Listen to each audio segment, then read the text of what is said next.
100 cities across Brazil have seen a fresh wave of mass protests, while the first death has been reported among the demonstrators in the state of Sao Paulo. Reports say the anti-government rally amassed a staggering 1 million people. When activists in Rio de Janeiro attempted to approach the city hall, they were met by police with tear gas and rubber bullets. Dozens of people were left injured following the clash.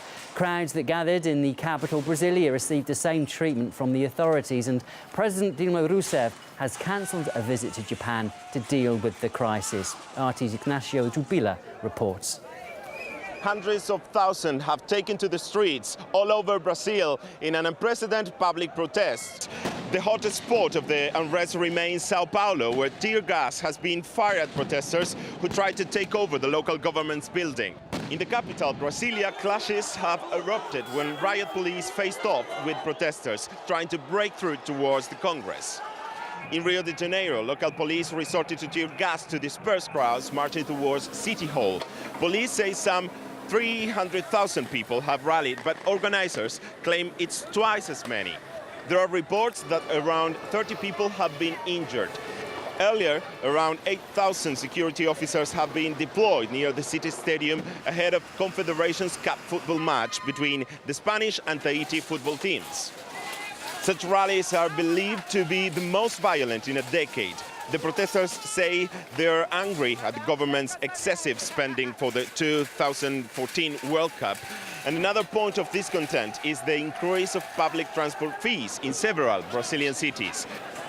The country's authorities later reversed their decision to increase the fares, but this doesn't seem to have appeased the demonstrators. They say they are also angry over the underfunded healthcare and education systems.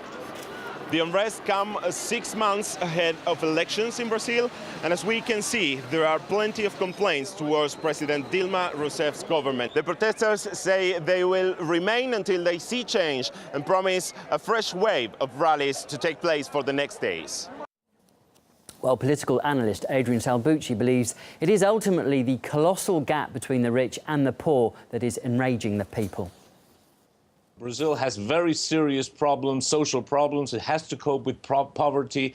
It has to cope with rampant government corruption, even though President Dilma Rousseff has done a relatively good job in the sense that as soon as she came into power, she threw out her labor minister, she threw out her sports minister, her defense minister, and even her chief of staff, amongst others, because of corruption, something much better than what is being done in Argentina, where corruption is being ignored by the government. So in spite of that, people are becoming very angry over the huge divide between the very poor and the very rich, which just continues decade after decade, and the fact that all government action to quell that is always insufficient. It's just not enough. Usually when the International Monetary Fund and the mega bankers pour money into countries, whether it's Brazil, Spain, Italy, Argentina, or even the United States, it goes to the wrong pockets, and that is a global phenomenon. So in a way, what people are demanding is for more real representation, and not this so-called democracy, which is merely money sloshing, whereby the really powerful and the really rich ensure that their candidates always get into power and do their bidding. It's the same old story in country after country and in different continents.